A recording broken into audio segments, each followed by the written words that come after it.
So, some of the favorite books that I read when I was a teenager are still my favorites to this day. When I was in seventh grade, I've told a lot of you this story, but I actually stopped reading. I was like a girly girl and like a tomboy type in the sense that, like, back then I liked what were boy things, like Star Wars, Indiana Jones. You can like whatever you want. There are no boundaries to who can like whatever. But when I was in seventh grade, I felt like I had to choose between the part of me that was like this like girly girl type and the tomboy type. And I stopped reading as a result of that. I'd always been a big reader as a kid. So when I was in seventh grade, I stopped reading because I thought it was uncool. And I had this really amazing teacher that year who noticed that I stopped reading and that I kind of became like willingly like dumb, like an airhead, because I thought it was like cool and that the boys would like that. And he called my parents in for a parent-teacher conference, and he said, look, Sarah's not like the best student in class, but she's not the worst. And Sarah needs to be reading no matter what. And if she doesn't like what we're reading in school, which I didn't, because the books didn't have like magic or unicorns or like really sexy princes. If Sarah doesn't like what she's reading in school, take her to the bookstore and let her find books that she wants to read.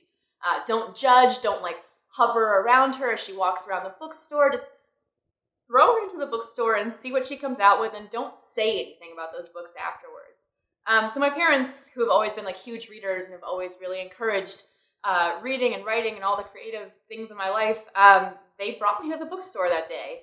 And they let me wander, and that day I walked out with Garth Nix's Sabriel and Robin McKinley's The Hero and the Crown. And those two books changed my life in two ways. The first way was that they made me realize that I didn't have to pick between these two parts of me, the like girly girl side and like the tomboy side. The things I liked were the things I liked, and no one could shove me into boxes that told me I couldn't like certain things.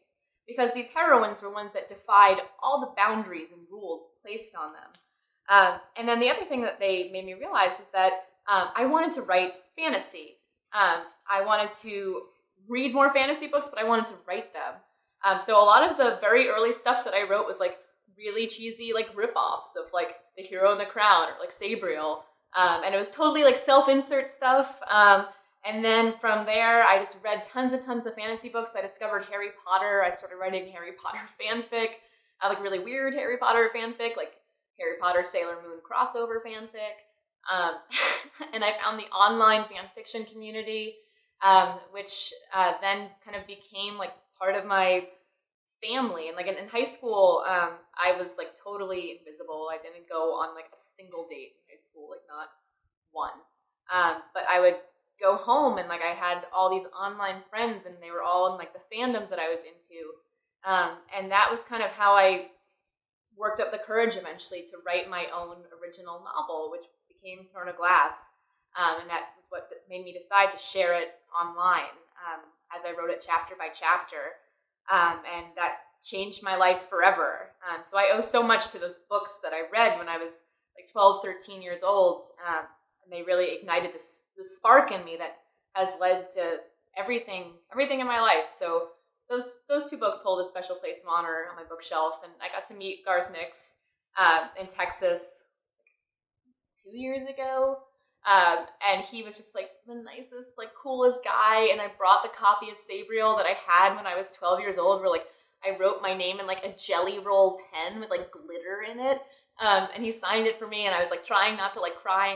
And then I got to like sign my books like next to him at a table, and I just was wigging out. It was like the coolest, like most emotional thing. And I was like trying not to scare him, but we were on a panel together, and there were questions about like, how did you get into writing? What books did you read that you loved?